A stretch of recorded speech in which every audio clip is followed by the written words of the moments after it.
Hola, buenos días. Mi nombre es Adriana Blach. Quería presentarles el trabajo Las nuevas tecnologías de la comunicación y la información como un nuevo territorio en la intervención del trabajo social. Este trabajo no es solamente de mi autoría, sino también de María Amelia de Lucía, a la cual llamamos cariñosamente Marita, con quien pudimos hacerlo a partir de un espacio de supervisión que constituimos debido a mi necesidad de revisar la propia práctica profesional. Yo me desempeño como perito de la Suprema Corte de la Provincia de Buenos Aires, en la departamental de San Martín, un municipio del conurbano bonaerense. Marita es supervisora desde hace muchos años, tiene mucha experiencia docente, al igual que yo, y viene haciendo supervisiones online desde hace muchos años.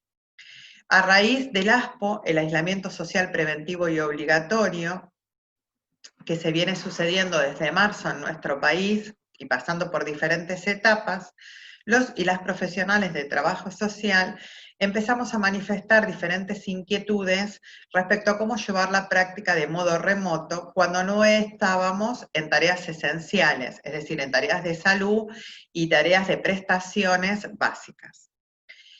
En paralelo, empezamos a participar de cuanto conversatorio, curso, seminario se hiciera por este tipo de plataformas, Zoom, Meet, enriqueciendo realmente nuestros proyectos socioprofesionales.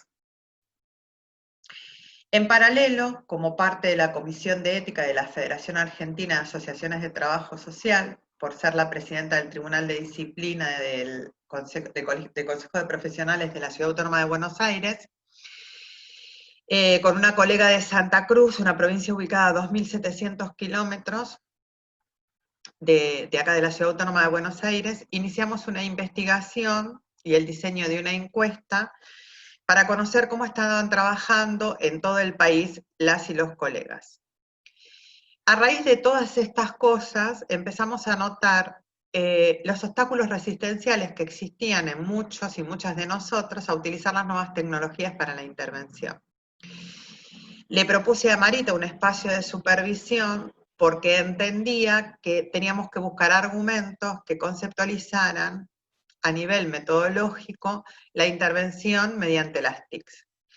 Y surgió este producto que esperamos sea un disparador para comenzar a pensar a las nuevas tecnologías como otro nuevo territorio para el trabajo social. Partimos para la realización del documento de hacer un pequeño diagnóstico ante la presencia del COVID-19 y del aislamiento, qué es lo que pasaba con la profesión de trabajo social. Sobre todo lo que impactó es el impedimento de concurrencia al territorio tal cual lo conocíamos, es decir, tuvimos que dejar de ir a las instituciones, tuvimos que dejar de ir a las casas, a los barrios, sobre todo los que no éramos considerados esenciales, los que teníamos que trabajar de forma remota.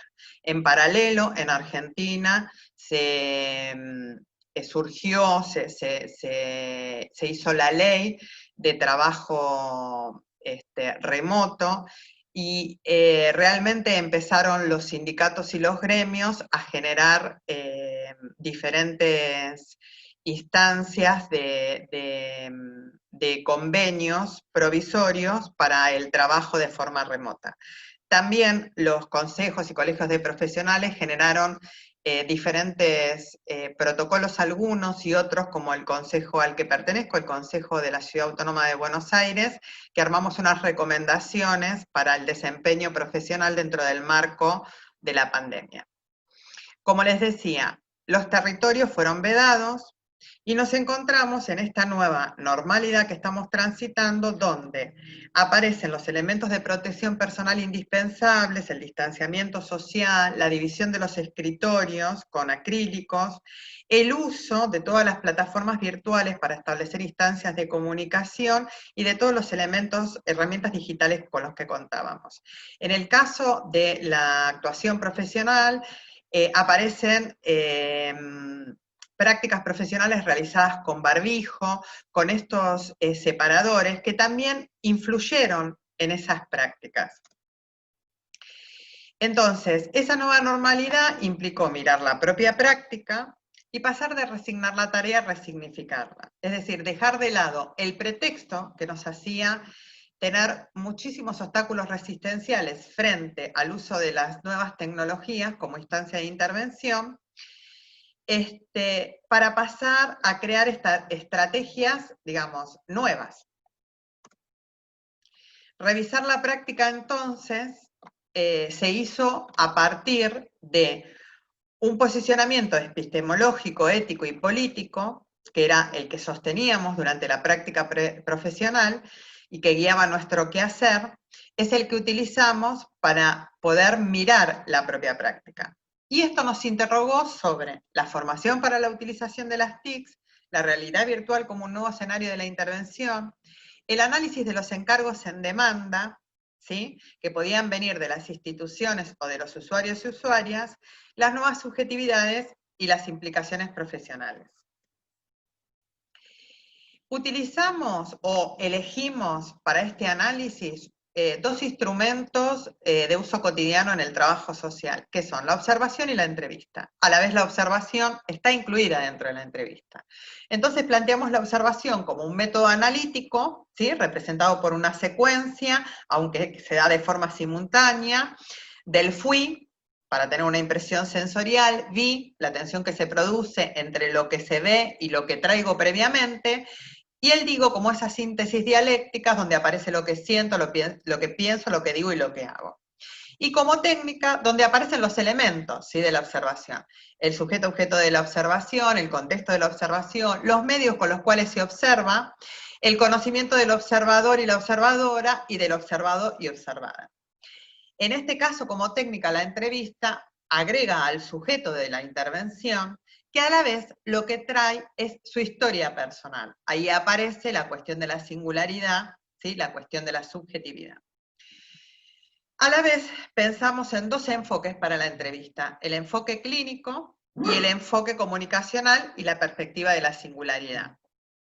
Como proceso comunicacional, lo tomamos como un proceso de encuentro empático con el otro y la realidad que lo afecta. Una intervención para comprender e interpretar, donde el protagonismo de las personas afectadas es insustituible en la resolución de sus propios problemas. Y como dispositivo de encuentro, donde el diálogo se torna conversación y la palabra tiene significado a partir de la palabra del otro para crear un vínculo intersubjetivo. En estas dos cuestiones aparece fuertemente el tema de la ética. El profesional del trabajo social debe ser un sujeto ético. Y desde lo que lo comprendemos nosotras como autoras, tomamos lo que plantea Bletchmark y dice, el sujeto ético es aquel capaz de poder ponerse en el lugar del otro y entender que el sufrimiento del otro es parte de la responsabilidad individual y colectiva. Para traspolar el tema de la entrevista a la realidad virtual como un nuevo escenario, pensamos que lo que llamamos la videoentrevista, y también con el apoyo de otros colegas, por ejemplo una colega de Tucumán, que a todos los espacios de trabajo que se estaban llevando a cabo a través de la realidad virtual los mencionó como videoconstrucciones, pudimos entender que en este espacio de la realidad virtual, la entrevista no se diferenciaba de la entrevista con presencia física, en tanto había implicación, había encuentro con el otro, había proceso de subjetivación y objetivación, había un análisis situado y el protagonismo insustituible de las personas usuarias. Es decir, que la virtualidad habilitó el vínculo intersubjetivo, la expresión del sentir, del pensar, del hacer, el trabajo del profesional con uno mismo sobre sus propias implicaciones y facilitó una práctica objetiva sin dejar de lado la subjetividad, pero sí aspirando a una práctica lo más racional posible. También pudimos analizar el tema de las llamadas telefónicas, que si bien no las llegamos a considerar entrevistas, porque falta, digamos, la cuestión visual y la posibilidad de la comunicación gestual, o de ver la comunicación gestual, le pusimos el nombre de comunicación intervincular por teléfono. ¿Por qué? Porque es un dispositivo complementario a la videoentrevista y a la entrevista con presencia física, que históricamente utilizó el trabajo social para articulaciones, para derivaciones acompañadas, para el conocimiento de los recursos, ¿sí? Incluso para conocer alguna situación que hubiese quedado pendiente en una entrevista con presencia física. Entonces, esa conversación permite acceder al conocimiento a través del discurso, analizar ese discurso y ver qué indicios subjetivos de la conversación pueden convertirse en datos y pueden aportar a la tarea que estamos haciendo. Para finalizar, queremos dejarle nuestras consideraciones finales. La entrevista y la observación como herramientas y como dispositivos se aplican de la misma manera con presencia física que en la realidad virtual. ¿Por qué? Porque habilitan el encuentro con el otro. No reemplaza una a la otra, pero sí se suman. Los encargos en demanda no se modificaron por la pandemia y la imposibilidad de contacto físico, especialmente los encargos en demanda surgidos desde las propias instituciones. Su decodificación como una tarea intrínseca del trabajo social y por lo tanto imposible de derivar, adquirió relevancia a partir de la autonomía profesional, que si bien es de titularidad individual, como dice Paola Quiroga, es de construcción colectiva. Es decir, los equipos de profesionales se juntaron para decodificar esos encargos en demanda y contextualizarlos en la nueva realidad. Al igual que los demás territorios que delimitan el proceso de la intervención, en la realidad virtual se producen nuevas subjetividades, pero que se suman a las ya existentes, y también operan las mismas y nuevas implicancias. Por lo tanto, podemos decir que la realidad virtual es un nuevo territorio que, al igual que la intervención con presencia física, remite a la condición ética de reconocimiento y potenciación de derechos.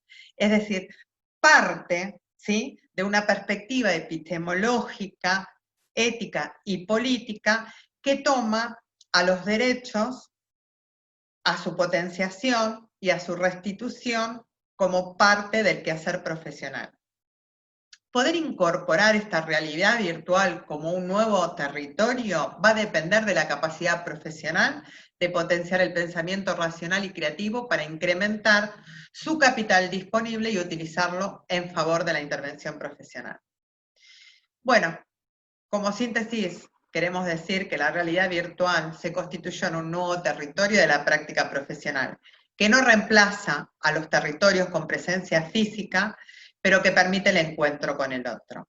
Esperamos que este trabajo sirva como puntapié o como punto de partida para poder seguir pensando y trabajando en las TICs como un nuevo espacio para la intervención de los trabajadores y de las trabajadoras sociales. Muchas gracias y un abrazo virtual.